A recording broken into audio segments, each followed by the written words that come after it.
Welcome everyone to Running Across the Curriculum, or CAP this week, and we are honored to have our colleague from biology, Andrei Nesterovitch. And Andrei's title is The Chernobyl Disaster, Social and Environmental Consequences, and My Personal Memoirs. Andrei, thank you. Okay.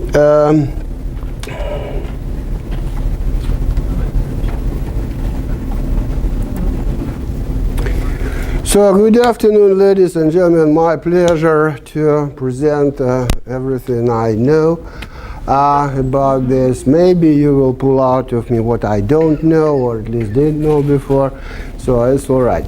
So, Chernobyl disease, I am not going to talk a lot about what was, because there were a lot of investigations, opinions, and so forth. So it happened April 26, 1986. That was Saturday. Why I remember the day? Well, of course, we did not know it's happened. Nobody declared. So initially there were attempts to hush it, but when in Sweden they reported that the levels of radiations are above reasonable, so it's already no choice. In Monday I was sampling. And I spent half a day in wilderness, an open place. It was not in forest, it's in meadow. I came home about 3 p.m. and I felt very tired. It was a very nice sunny day, and I decided to take a nap in half an hour, as I was in jacket, so I laid on the sofa and wake up about 6 p.m. next day. Oh, wow. It was like a scale and so forth, very heavy head and so forth. Okay, on Wednesday I came to work, and then we had a meeting. Director of institute says, I have a mission, to inform you about this and that. Keep windows closed, drink iodine solution, because radioactive iodine was very, very dense first days. So,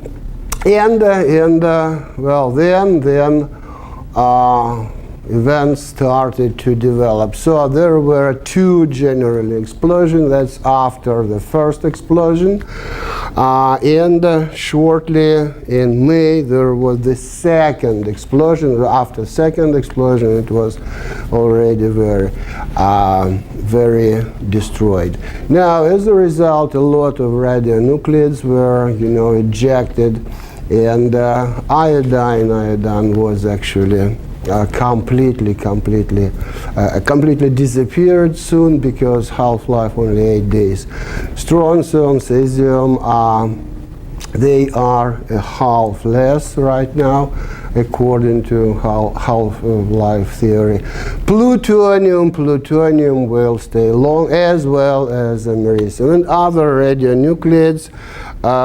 They even are not analyzed, because on the one hand, equipment for this is pretty expensive. On the other hand, partially because they are not as abundant as these radionuclides. So that is a contamination, general contamination.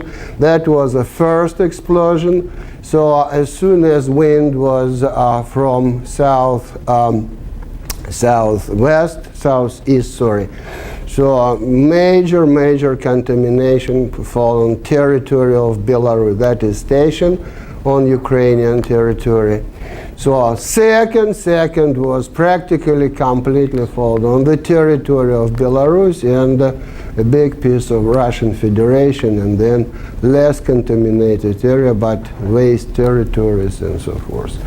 So and of course there was a period of perestroika, glasnost, and this and that, but For example, Gorbachev personally prohibited to give any information about the second explosion. So personally, him prohibited this, and this is established fact. But nevertheless, so about totally 600 people were participating in this or that way in liquidation of consequences. So that is a kind of medal for this. We call it Chernobyl Cross. So not all 600 got it, but about 200 got it. That's how it looks like. So I can proudly say that I'm awarded by Chernobyl Cross. Okay, so the main thing that is not a burial cross, it's only Chernobyl Cross.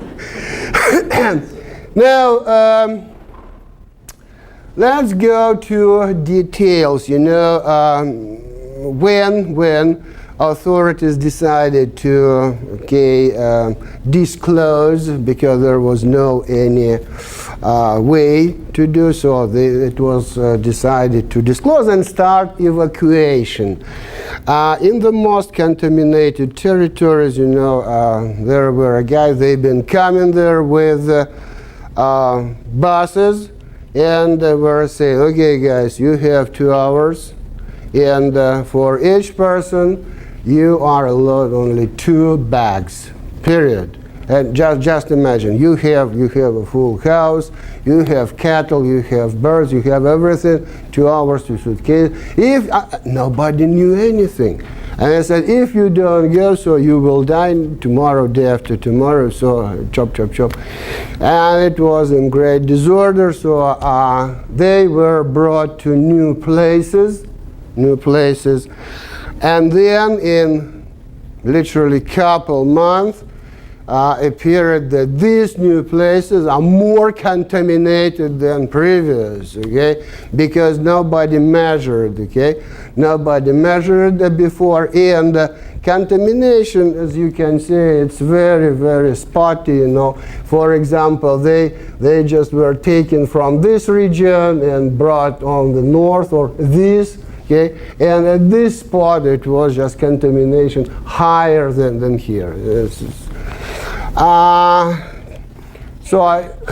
just ask a quick question? So you said there was 2 explosions. I was not in the 3rd grade when this happened. So I was an adult. I don't remember hearing in the news about 2 explosions. He said Gorbachev wouldn't allow it. No. Finally, it was it was the first was literally explosion and start. And they started to put lead, whatever. Second was not just as an explosion, but a great ejection of radionucleates. So that's the one that the world was familiar with. That's the one that we saw. Well, yeah. Okay. Well, I'm sorry. It's, yeah. And then when you were talking about 2 hours to evacuate, did you mean 2 hours right after the... No. As soon as they come with long vehicles, 4 suitcases with buses for people, and they just come into village and say, okay, who is the head of local administration? You, okay, so declare everybody 2 hours and so forth, And so how long after the explosion before they came to your village and told you to go? 10 days, 15 days, 20 days, and so forth. No, of course, it's not immediately. And the people from less contaminated territories were evicted in 1990, for example, and so forth. After a couple years, finally, they were a big disorder. So I'm sorry, it's not just exactly explosion, but the very, very great ejection of radionuclides. Now, please understand, ladies and gentlemen, that maybe not very important now, but people left virtually everything, TVs, refrigerators, furniture, stoves, and so forth. Keep in mind that average salary that years were about 150 rubles per month. TV receiver, colored TV receiver, was costing like 400 rubles. Yeah, and for people, it was a very big, losses and so forth. Again, animals. I've been there. First time I came there in September 1986. And still there were, very many geese, cows, but that was not first evacuated villages, but villages which were evacuated month, two after. And nobody knew what to do with them, the cows were mooing and nobody was milking them. It was complete disorder. Marauders were virtually everywhere, but these guys appear, even here in the United States, flooding, and there are marauders and so forth. And it was a very great disorder. Then it became more or less ordered year by year. Finally, the main problem, of course, was the lack of money, because it was 86. That was the end of socialistic, development. After this, as we call them, dashing 90s started, when it was banditism, racket, and so forth, transitional period to capitalism. But nobody knew what to do, how to do. There was lying, there was attempt to get more money and then to spend this money on another tasks and so forth. And well, God forbid people from this disorder. So finally, pretty soon after the accident, Polesky State Radio-Ecological Reserve was established. There were many jokes about this. That's contaminated territory, that's dirty territory, and you call this territory reserve. All right, this is a kind of funny. But the argumentation was, well, anyway, reserve, so what? We don't have contaminated territories, within this, so let it be reserve. But the authorities of this reserve are not in State Department of, say, ecology, forestry. No, it is under administration of Department on Extraordinary Situations. So it's a kind of, because Department of Extraordinary Situation, that's actually a good thing. It's necessary, but it works when it's necessary to make some help the population in case of air shaking, earthquake, flooding, and so forth. After it was established, so this is Department of Extraordinary Situation. So that is some statistics. So about 22,000 residents were, evicted, and but it's costly. $4 million annually it costs, and they have personnel and only 40 researchers. You may ask why it's necessary when 700 employees? Because first, it's necessary to maintain anti-fire activity, because there are no people. Again, various poachers, marauders who've been there, You know, they, of course, you understand, when they drink, they are not very cautious about and fire. As soon as they set fire, they just escape, and here we go. Why fires are dangerous? Because they go up all radionuclides from wood, from this, and so it was necessary to do it. Now, there are many questions about so-called 30 kilometers evacuation zone. It's not exactly 30, it's not exactly round. So here only Belarusian territory is shown, so the very station is here, that's Ukraine. So, and that, you see, is a part of so-called 30 kilometers of strict evacuation zone. And this is the territory of Polesky Reserve. So it's contamination, so you can see. No one village exists right now there, except only one, because after people understood that they will not die immediately, 2 hours and you will die. We were deceived, and I left over there TV, refrigerator, and so forth. They started to enter zone, as they could, because take from their houses whatever they could, and it was mass event. And finally, authorities were fighting with that. Finally, they allowed so-called new settlers, new squatters, to live only in one village. They they have chosen one village which was the less destroyed, and allowed people from Belarus, from Ukraine, to settle there and to live. They made a telephone line there, the electricity, so ambulance works, stores, it's normally. But the idea was, initially people were going there.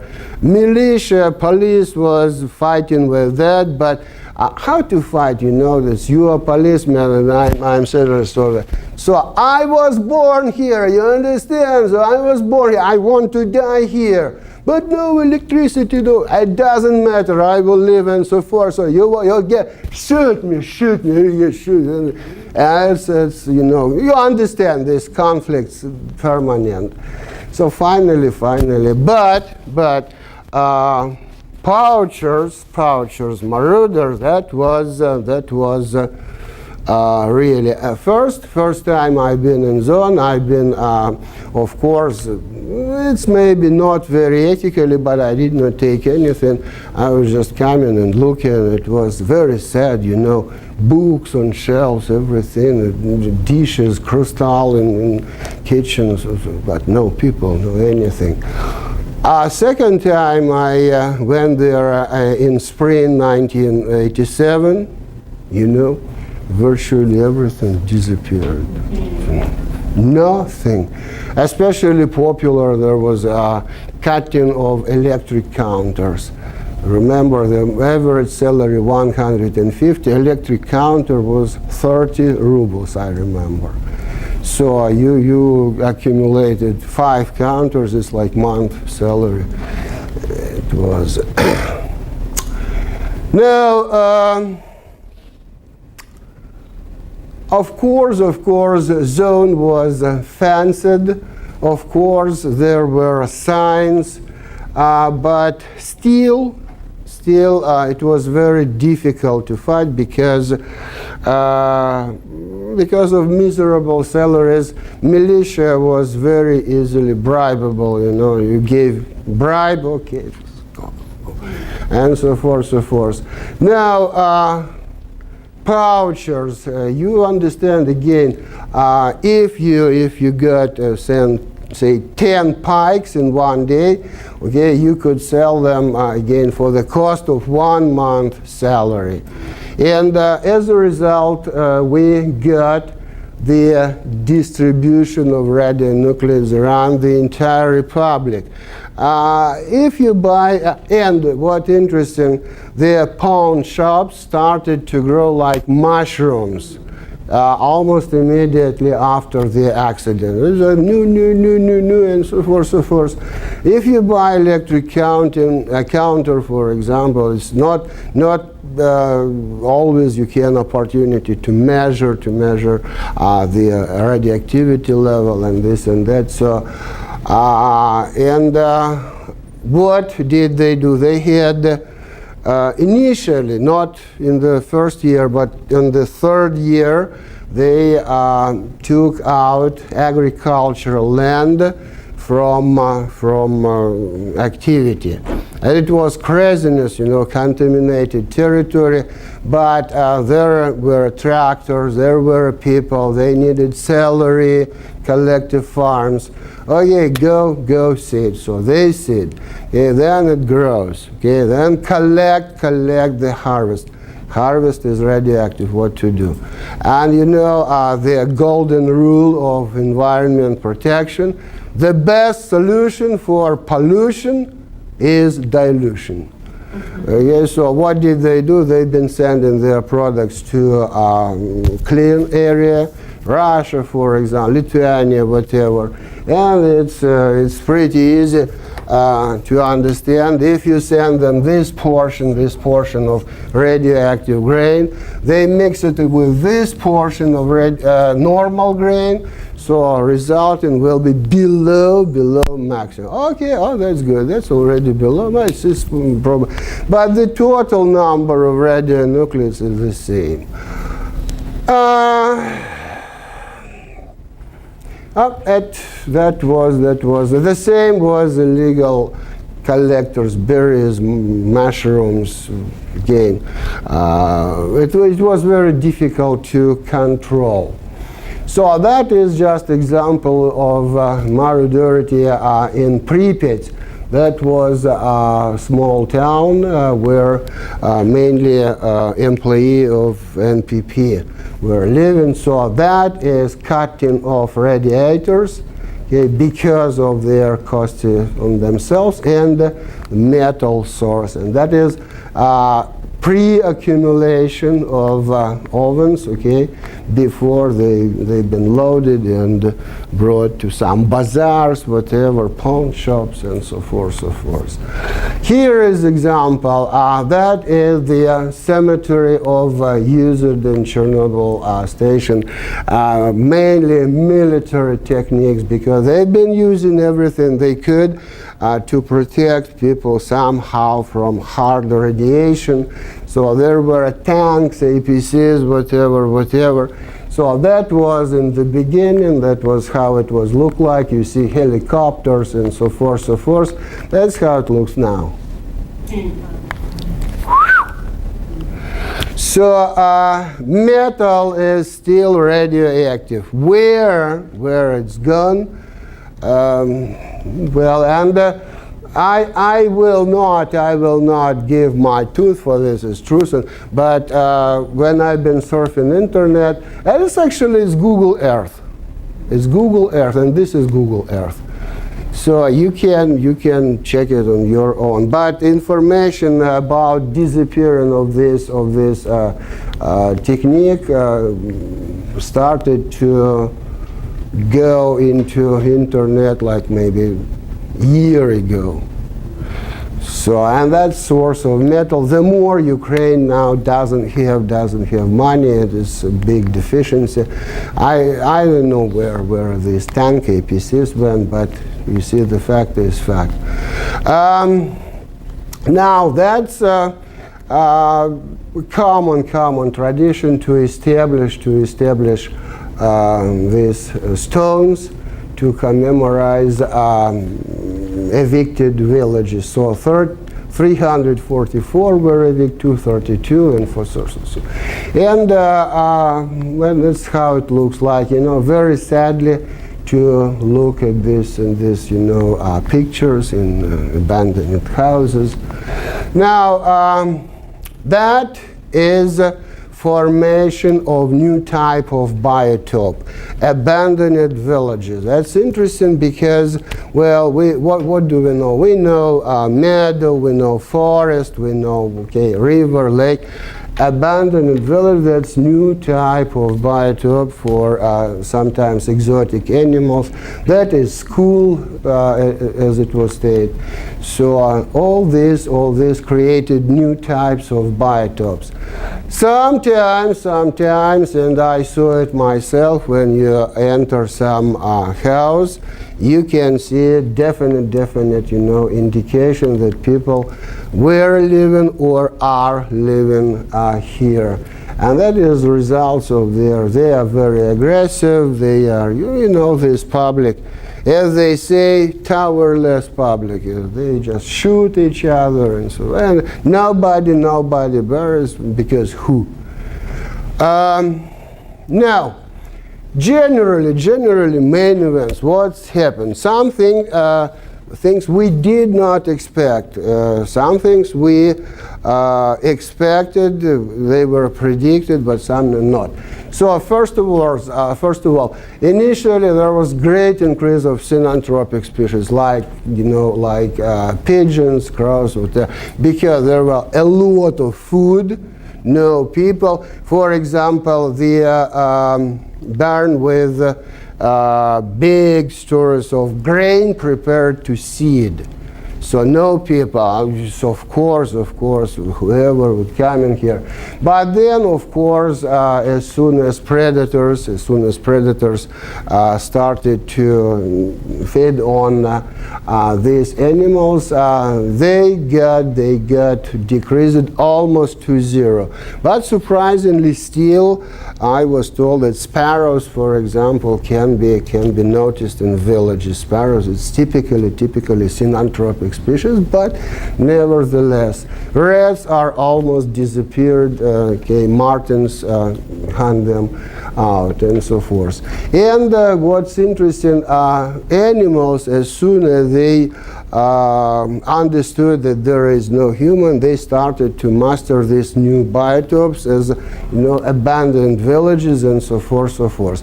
Now, rare species, of course, species were rare predominantly because of their attractiveness to human. For example, flowers from the family of orchids. They are very, very nice and so forth. Now nobody was collecting them, and they became pretty common over there. And finally, we have got stabilization of natural fauna and flora, like it was 200 years ago approximately. And what is interesting, everything is sustainable. So all negative consequences because of radiation were overbalanced, great positive effect from the removal of anthropogenic pressure. Now, here, for example, the stone marten, and you see Tyrol, Austria, Europe, that's mountains. In Belarus, there are no mountains. It was very, very rare where, small territories with some rock stones. Now, abandoned villages, that's the favorite place for us to settle. Then the European pond turtle.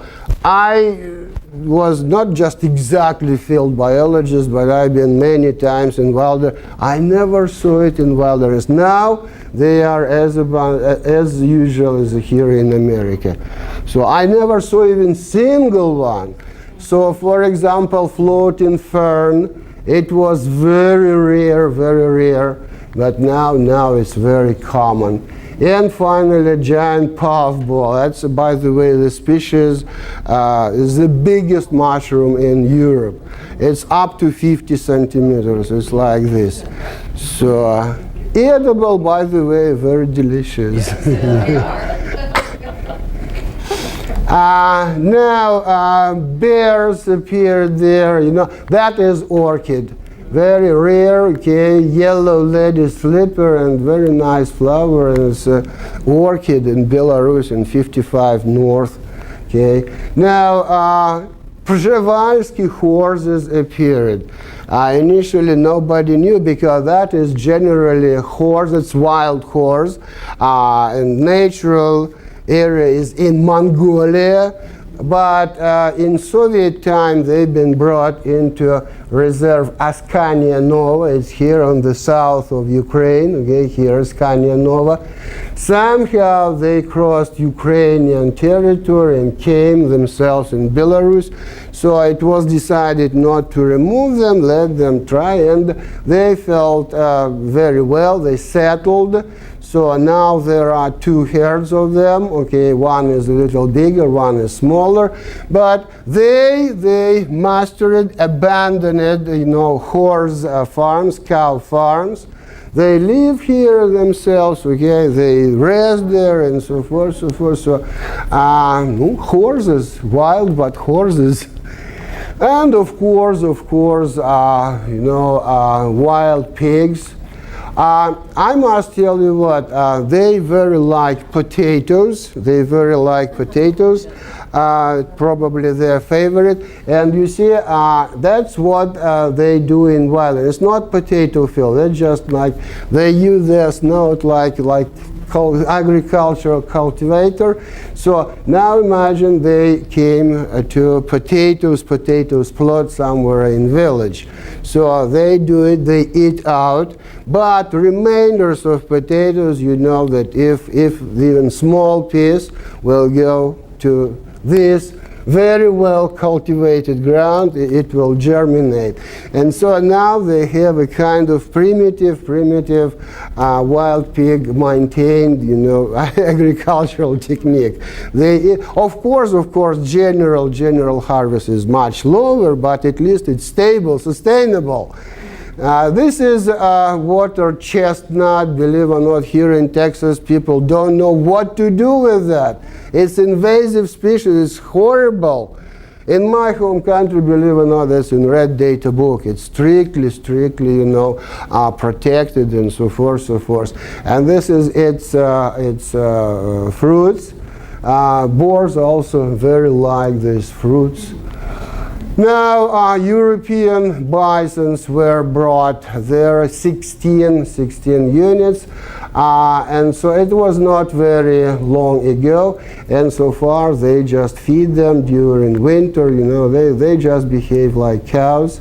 They know exactly where they can find food and so forth. Of course, beavers.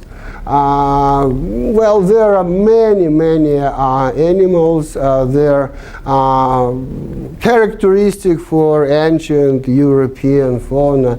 Lynx, its footprints, and that's what lynx does with fox. So it was left on the tail and head.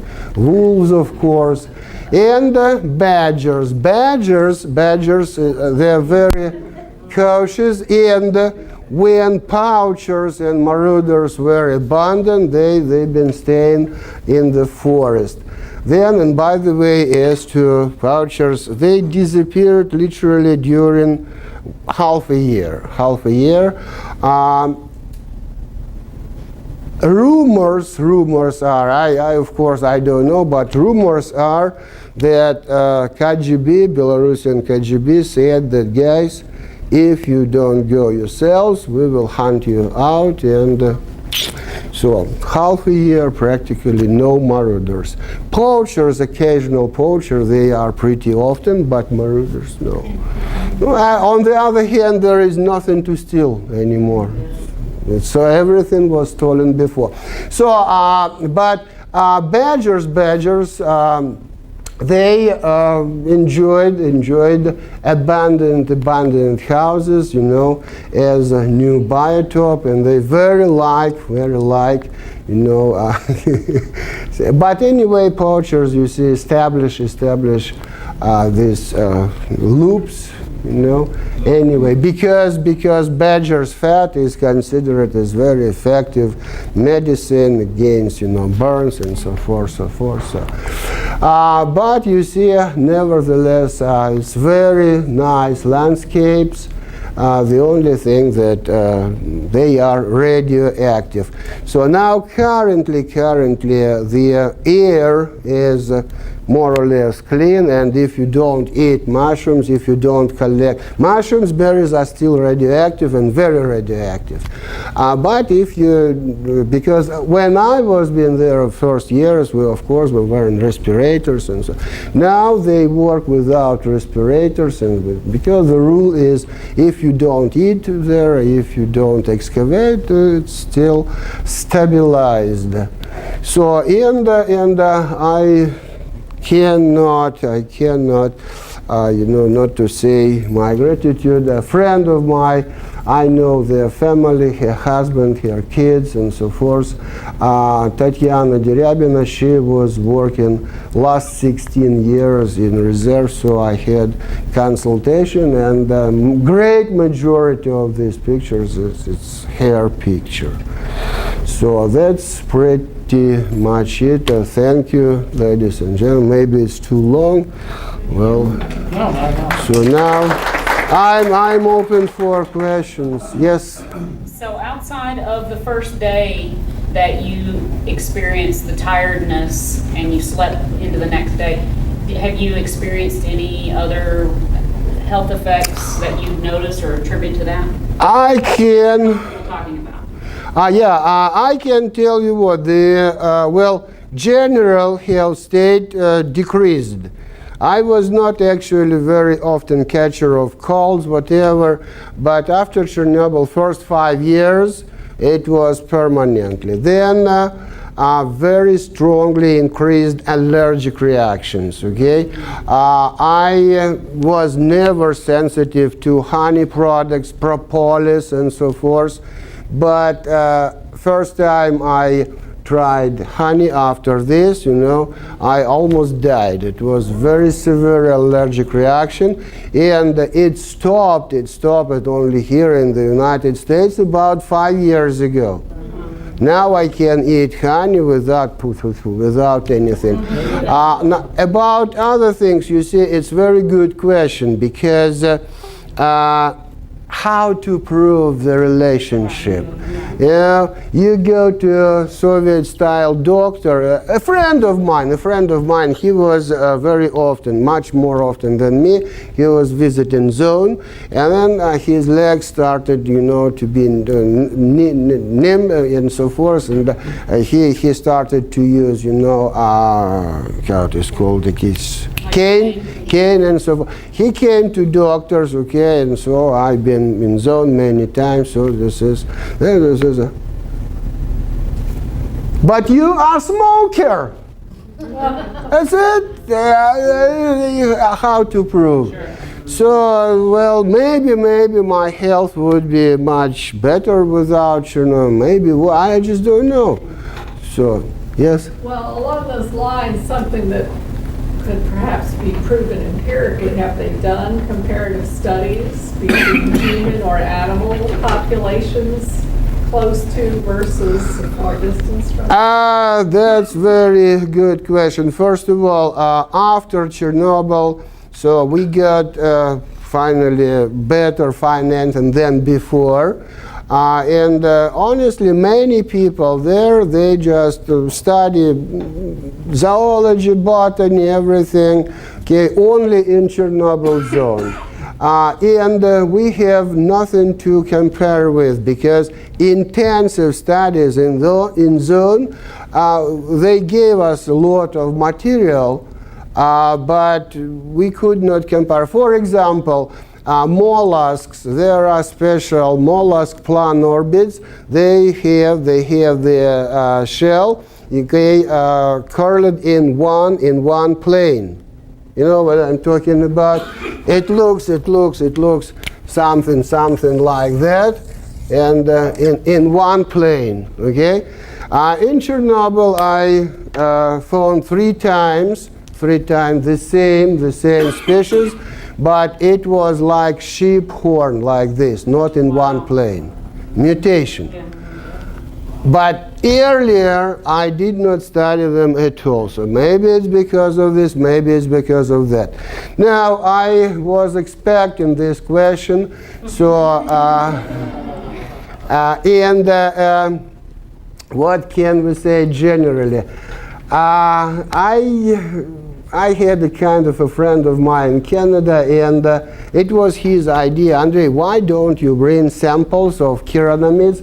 Chironomid, that is larva, that is adult, it's insects, a little bit bigger than regular mosquito, but they don't bite. They just clearly, you know. And he said, bring me samples from different areas with different level of contamination. I have 2 guys, and they will investigate it, okay? I got big problems when they found this publication. Oh, well, at least I survived. They did not shoot me, but I got big problems. For I allowed myself to take samples from Chernobyl zone and bring them to Canada. Oh. So results, they've been investigating various mutations, you know, that's teeth and so forth on the level of chironomid head. Mutations in legs, so this is normal leg, this is mutated leg, and so forth. And the final result was very clear. The frequency of mutation was just correlated with the level of radioactive contamination. But on the macro level, that's still nothing. On micro level, there is big mess. Mutation, this and that, but as they tell fairy tales that there are 2-headed moose, and then so no, there is no. But never, and moreover, I was told by Tatiana that government does not welcome this micro level. Okay, you study populations, but micro, don't do this. Okay. I seem to remember shortly after this happened that there was developmental deformities in babies. Was that true, or was that people that had lived in the area at the time of the disaster several years later had kids and there was deformities? That's again, you see, they started to study thyroid glands intensively and so forth, and there was a great increase of cancer of thyroid gland and so forth. But again, honestly, such precise, detailed investigations were not done. So maybe it was increased, maybe not. But definitely, there was increase. I can judge on myself. I've been in zone, you know, pretty short periods. I did not live there. I did not eat local, you know, apples, whatever. I did not eat local berries, mushrooms, like population does. And you see, I got anyway some consequences of my health. Now I can imagine the person who appeared to be subjected to like 10 times more dose than me. It's obvious, but it's very difficult to prove it. You said that animal flourished in that reserve. A lot of species that you show, are they radioactive? Those animals, are they? No, you see the light increase of radionuclides contents in muscles and tissues.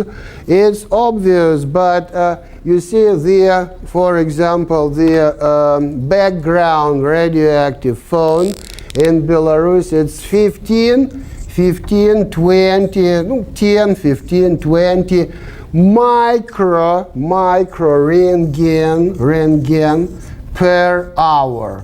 Okay, if they demonstrate like about 70, anyway, you see, just compare 20 microrentgen and 70 microrentgen. It's anyway, it's very far from millirentgen, for example, and so forth. It's the same trick, like they say that, well, Smoking increases 2 times probability to get cancer. Normal probability is 1 out of 2,000. Smoking is 2 out of 2,000. So on the one hand, yeah, that is 2 times more often. But on the other hand, 1 out of 2,000, 2 out of 2,000 is about the same. So it's the same case. They do have radioactivity, but no obvious macro changes, macro consequences. We still don't know. Maybe in future it will go, but Just a follow-up question to that. So, so when you're covering, say, bioaccumulation or biomagnification with some other toxin, is it similar, like these? Yes, exactly. First of all, there are different levels of radioactivity between, for example, liver and brain, muscle and brain, and then so forth. The second, if of course predators are more radioactive than primary consumers. So it's but again these levels are not overwhelming. They are radioactive as everything there, but somehow investigations were made. Well, people they who work there, they regularly, undergo comparison and so forth. But you see, they live there, but they don't eat local products. They have poor products and so forth. Air. Now, motility of radionuclides in atmosphere decreased considerably. So it's more or less now in soil and this and that, and they are okay. But for example, Przewalski horses, they decided just to make a kind of experiment. Well, if they came from Ukraine, let them stay. But they eat a lot of grass. And so they decided to see, because grass takes radionuclides from the soil, and how it will go with the Przewalski horses. It was decided to search. So this is kind of off topic a little bit, but I'm just checking levels of radiation. I was just listening to a thing about 2 months ago. They were saying that, the breach at the nuclear reactor in Japan after so they had been doing from aerial, they had been estimating the amount of radiation in the area, and someone started questioning that the mathematical relationship that they were using, and so they had people actually on the ground wearing the detectors, and found out that mathematical equation they had been using to make those estimates was totally off. Totally useless, totally off. Wasn't even close. There are very tricky statistical things. Here, for example, I have a map, that is, 1992, and that is contamination according to cesium-137, okay? But that is contamination by strontium-90. But cesium can be ejected from organism. Strontium, no. So, and that's why we have these radiation levels that seem to be. And now I was told again, later by Dr. Deryabina, that she said we have standards based on measurement of cesium, radioactive cesium-137, but we do not measure anything as to, in products and so as to plutonium, americium. So strontium sometimes, cesium. But plutonium, americium, we do have such an equipment, but we cannot afford, to measure everything. And it was tricky. I just forgot to tell. I wanted to tell how they've been collecting data.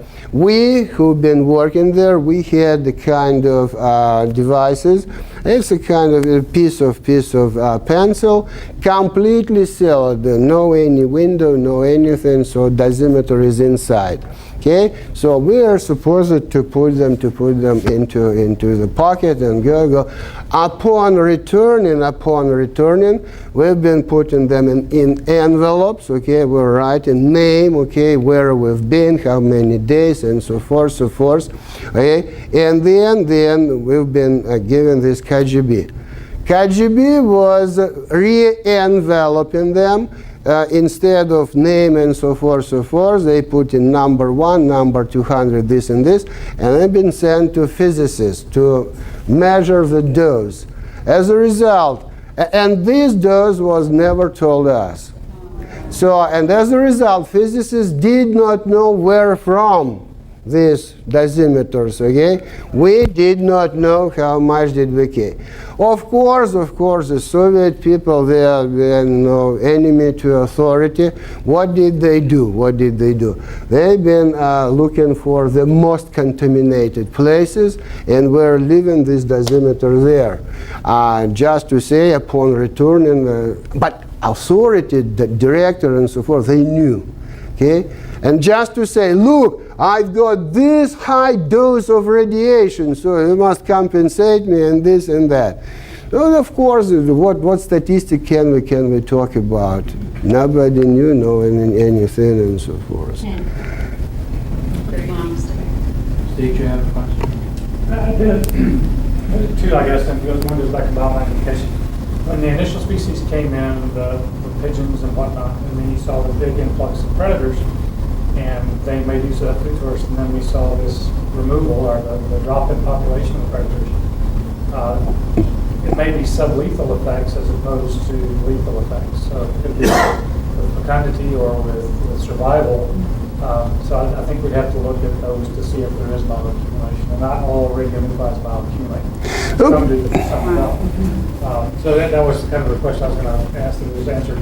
The other question I had is with regard to the former Union, once the Union was dissolved and all the different political factions formed, do you think that contributed to the lack of information that was coming out?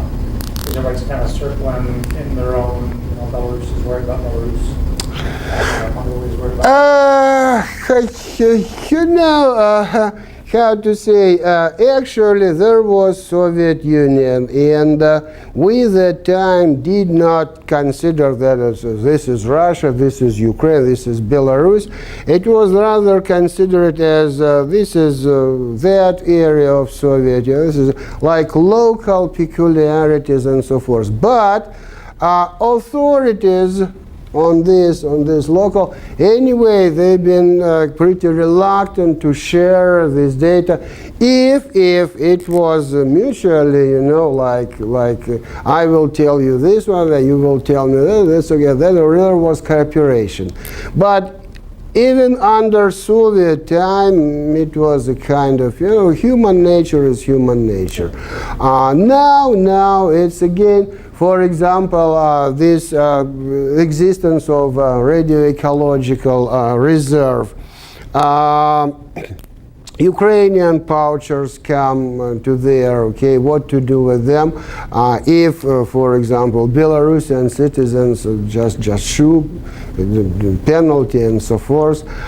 With Ukrainian, they are citizens of a different country, and it's necessary to treat them in different way and so forth, So I don't know, but generally, I would say nothing changed in the sense of cooperation and information and so forth.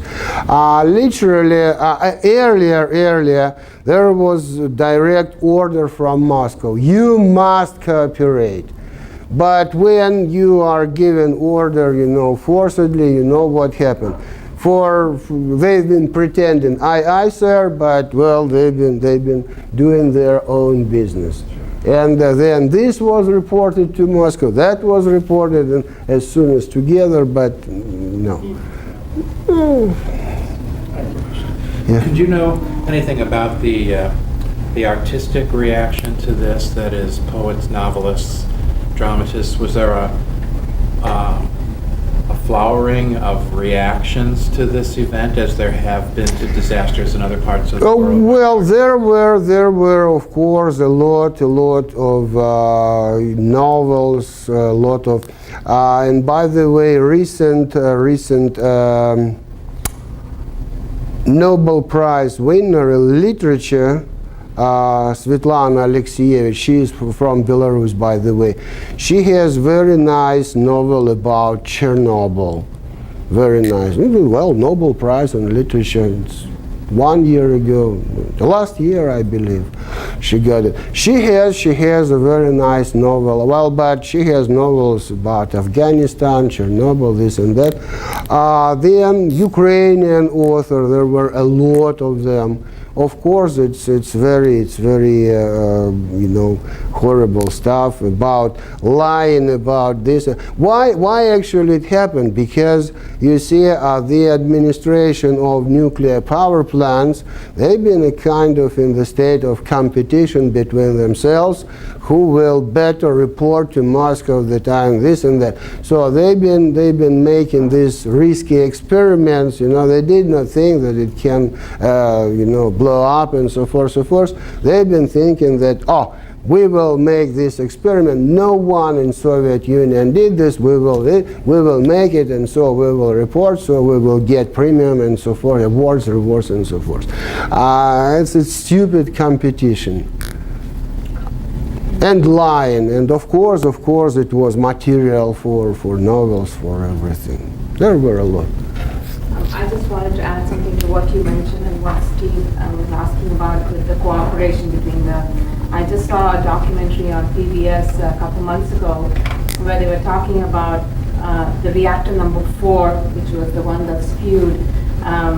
They had put a cover on it to prevent any leftover stuff from actually contaminating, and that cover was put together by the Soviets at that time, but not very good quality. So it was corroding to a point where it could open up again. And so right now they actually have a consortium of several different European countries. In fact, I think the primary architect is from France and so on. And they're creating this huge little dome that's not just going to cover that reactor, but the entire structure. And they believe that it'll be one of, if not the largest structure, man-made structure. Yeah, that time it was the primary task, to stop it by any means, and so forth, so forth. So they made this sarcophagus, and by the way, from the very beginning, it was accounted for, I remember, 30 years or something. So it's naturally. But as to reactor, it's appeared to be a very convenient tool to grab Europe for the throat, because Ukraine say, hey, we need your help. We need to bury this reactor and so forth. They say, guys, if it will explode, you will suffer much more, so give us money. And so they give money, and then half of that money would spend properly, half of them, and again, and it's impossible to refuse, because otherwise something will happen, and so forth, so forth. So it's a kind of political tool already. But now, I also heard about this new sarcophagus. It's really good, it's really reliable, but on the other hand, well, Europe paid for this. Well, thank you, Andrei. Well, you're very welcome. It was my pleasure. Thank you.